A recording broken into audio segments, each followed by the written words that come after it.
Якутии хомус любят и почитают. Этот удивительный маленький инструмент легко прячется в ладони, при этом его окружает множество домыслов, преданий, легенд. Искатели Якутии попытаются ответить на некоторые загадки, связанные с происхождением и свойствами этого таинственного музыкального инструмента.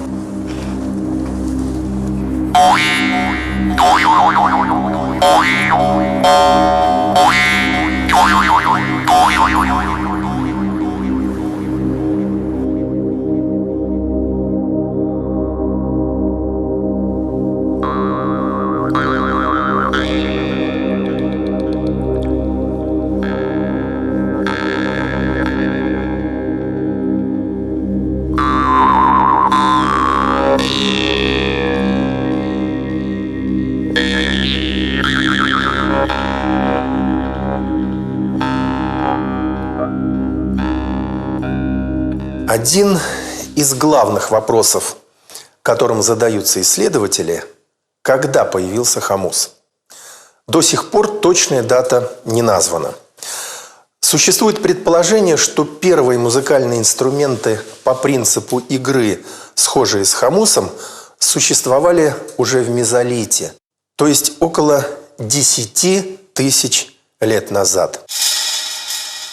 Не менее волнующий исследователей вопрос, где впервые на Земле появился инструмент. Родину хумуса или варгана, как его называют в Европе и Америке, определить трудно, поскольку он очень широко распространен по всему миру. Его можно встретить в Японии, Европе, Азии, Африке и Америке. Сегодня во всем мире насчитываются тысячи поклонников варгана. Особенно его чтят в Якутии.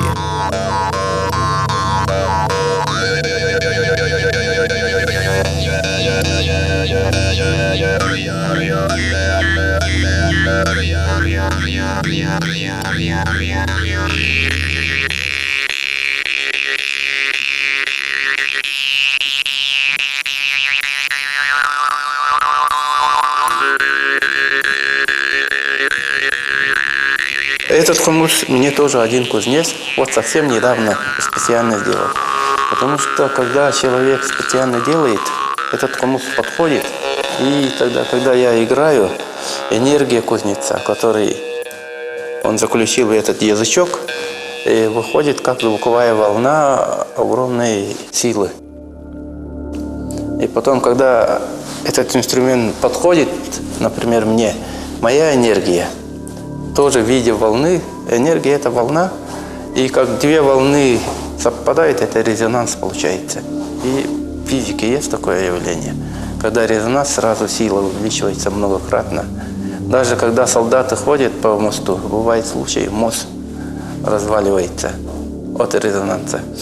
Так, ну, поэтому вот хомус специально сделанный извлекает очень такой сильный звук. И если человек умеет пользоваться, медитировать, например, он может использовать эту энергию, ну, чтобы исцелиться, чтобы отдохнуть.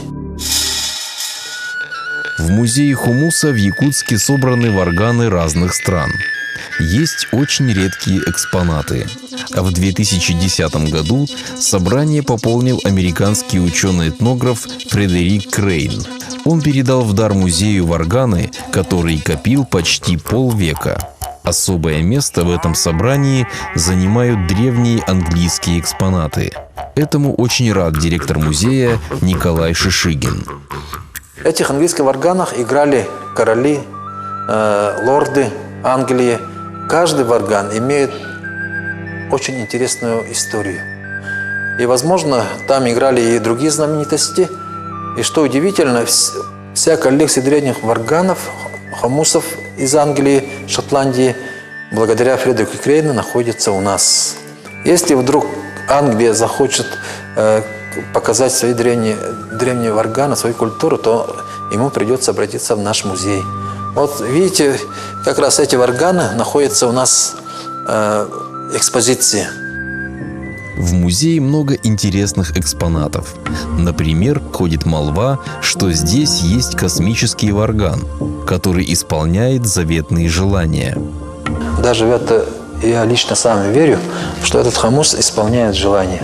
Мария Ирназарова загадала желание стать мисс Якутия, и мы знаем, что через 2 дня она стала действительно мисс Якутия. И я, пользуясь служебным положением своим, 2 раза загадал желание. Одно желание исполнилось, второе тоже исполнилось.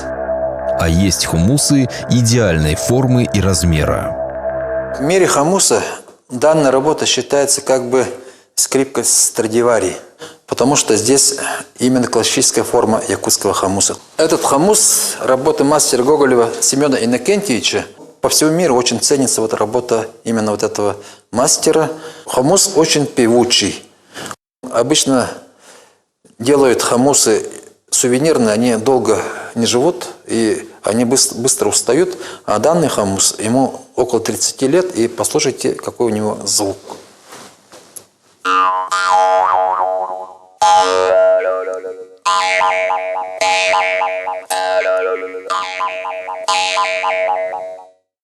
В руках у меня 2-я работа мастера.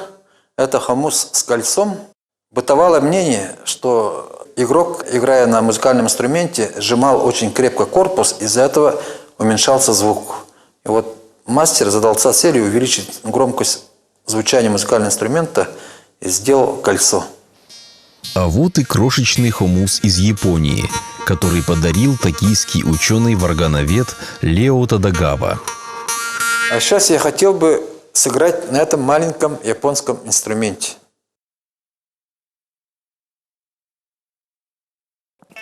Длина его 1 сантиметр 8 миллиметров. До недавнего времени он считался самым миниатюрным в мире. Но якутский мастер из села Актемцы Хангаласского района Иван Христофоров сделал хумус еще меньше, длиной всего 1 сантиметр, а язычок выкован из металла от часовой пружины. И звучит...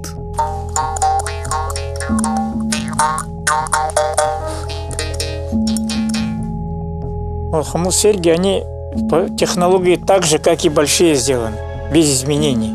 Все так же, все вручную, маленькие, но они тоже играют.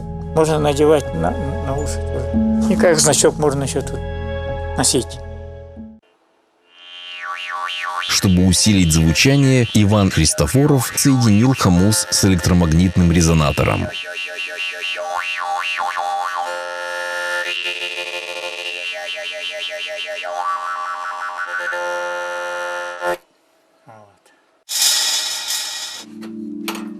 Здесь на свет появляются удивительные вещи. У себя в мастерской мастер Иван Ильич Христофоров смело экспериментирует, совмещая современные технологии и традиции предков. Все, круг получился.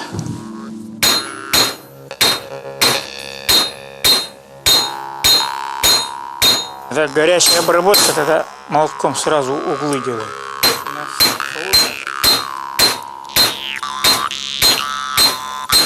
То я раздвину щечки, чтобы туда потом ставить язычок.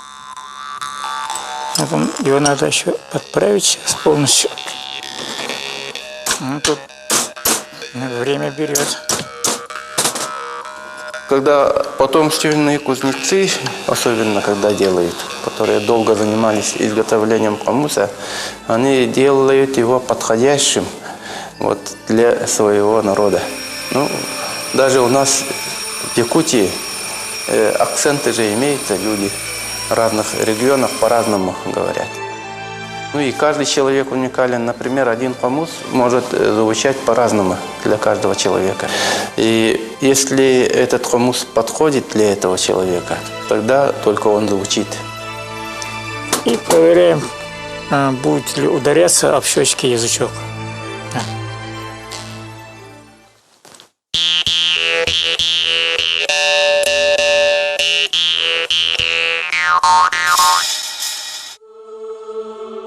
Исследователям часто задают вопрос о названии инструмента. Большинство азиатских наименований звучанием похожие на якутские – хомус, комус, гопус.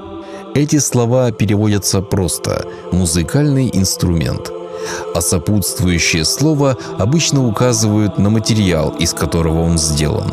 Например, киргизское «тимир» означает «металлический», а тувинское «кулузун» указывает, что варган из бамбука. Но некоторые варганы получали более изощренные имена. Фантазии европейцев в этом деле можно позавидовать. Сейчас существует более 1000 названий варганов, и каждым днем, можно сказать, этот список увеличивается.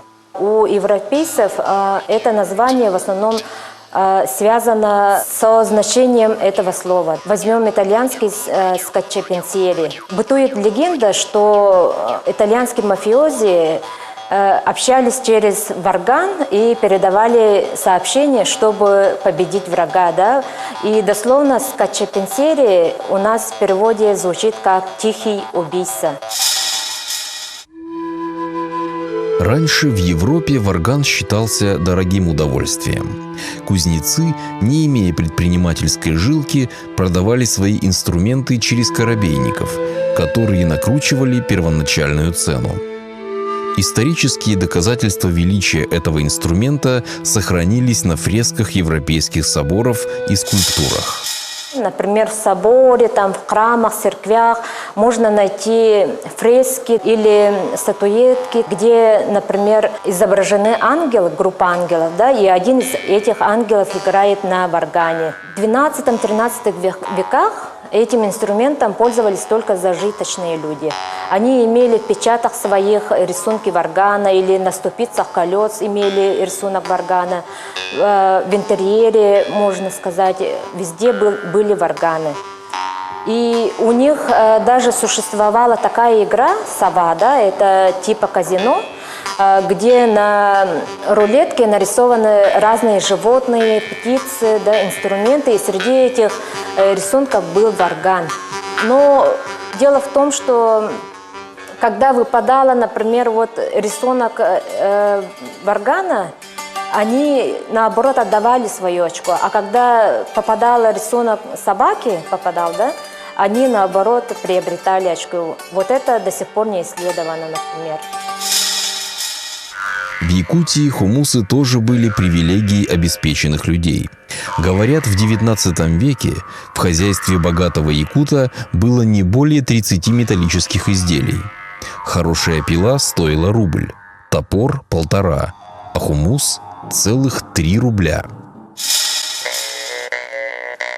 Во многих районах Якутии есть мастера по изготовлению хомусов и те, кто славно играет на инструменте. В городе Покровск Хангаласского улуса живет Варвара Сидоровна Капустина. В 18 лет она начала серьезно играть на варгане и теперь в свои 80 с небольшим с ним не расстается. Варвара Сидоровна известна тем, что играет на хомусе традиционным способом.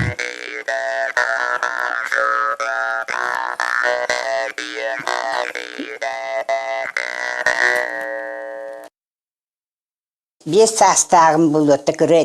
тогда было лет 5. К нам для работы на летней ферме приехали эвенкийские женщины. И я услышала, как они играли на хомусе. Мне это очень понравилось. Однажды кто-то из них обронил хомус со сломанным язычком. Я подобрала его и пыталась играть на нем. Это увидел один старик, тоже эвенк, и воскликнул: «Ах ты, бедный ребенок! Оказывается, хочешь играть на хомусе? Сделаю-ка я тебе хомус». И чуть позже действительно сделал. И уже потом, в 86-м году, когда я переехала в село Немегионцы, вышла на пенсию, вот тогда я основательно занялась игрой на хомусе. А сейчас у меня есть правнучка. Есть такая девочка, которая говорит, что будет играть на хомусе как бабушка. Поживем, увидим. Подлинных виртуозов игры на варгане немного. а официального признания в России удостоился и вовсе только один человек. Во время приезда в Якутию Бориса Ельцина солист Якутской государственной филармонии Петр Агатоев так очаровал первого президента страны своей игрой, что тот немедля приказал наградить и вскоре подписал указ о присвоении музыканту почетного звания «Заслуженный артист Российской Федерации».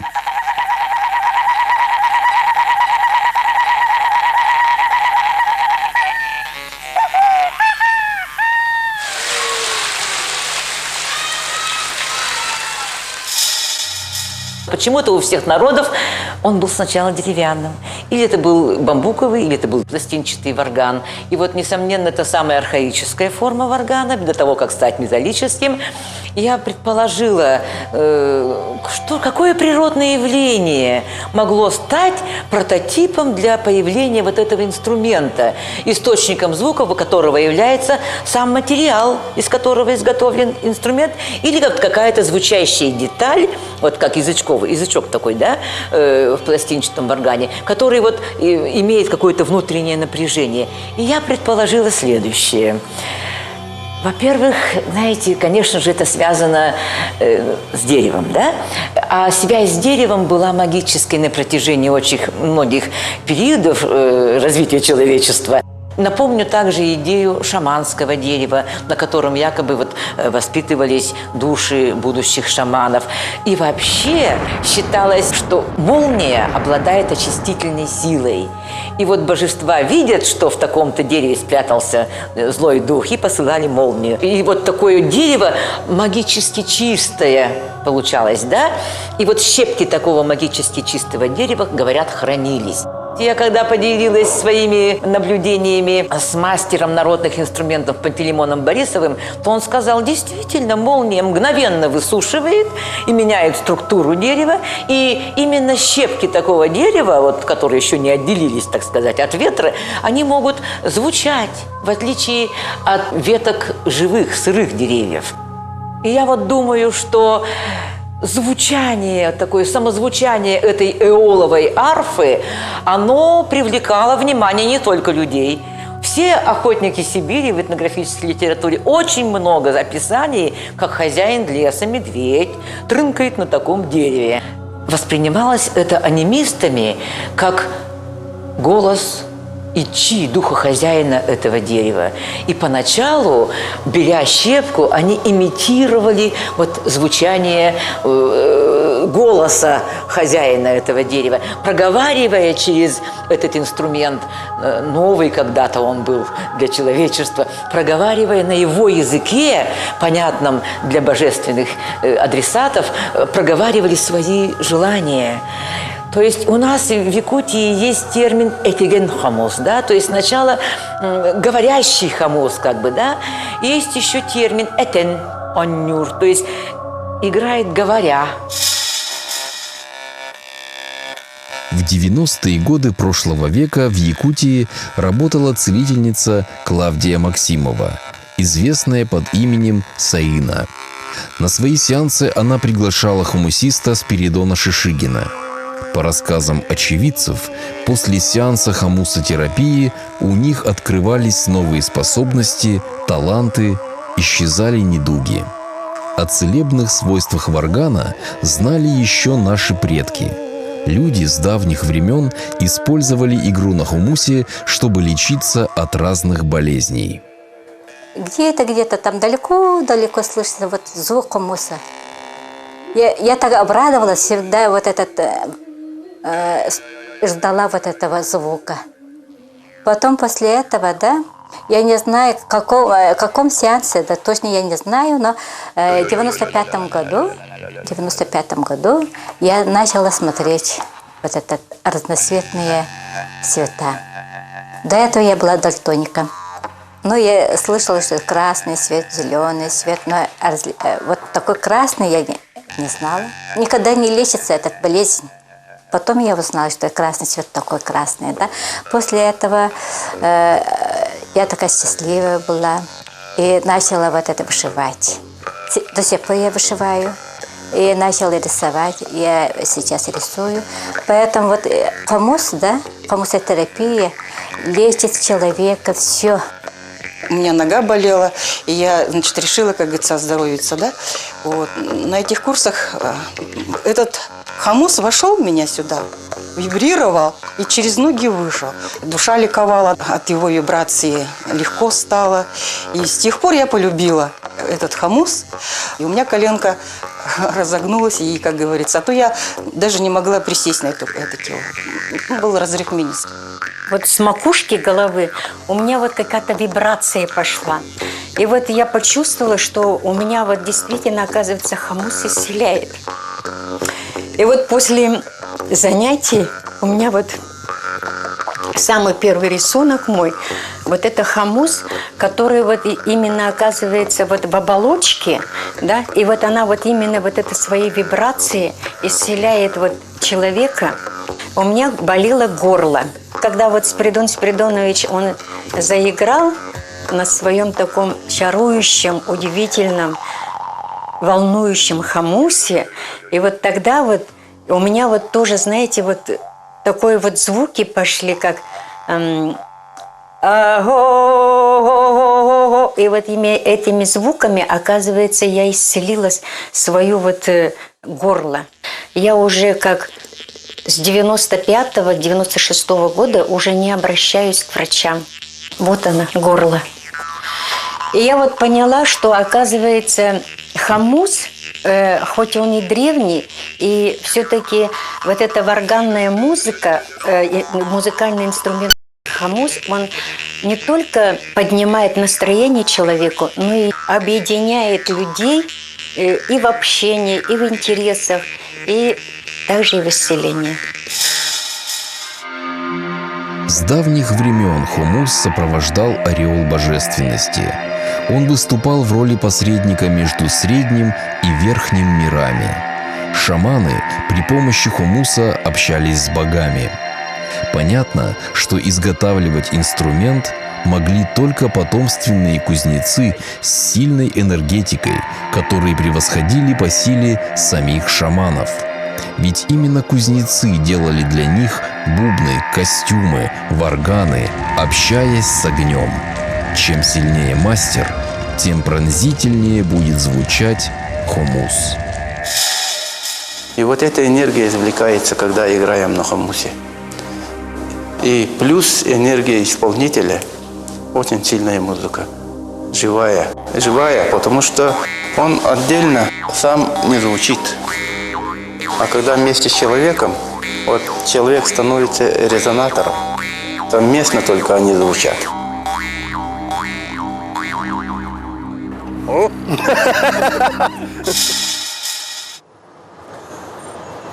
Якутский поэт Алексей Кулаковский пророчил 100 лет назад: «Стальной клинок, хранящий сотни звуков, заговорит на многих языках».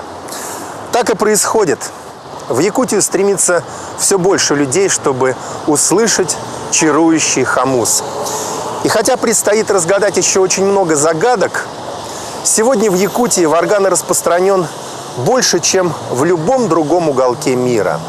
И это главная победа якутских исследователей, коллекционеров и просто почитателей этого замечательного инструмента.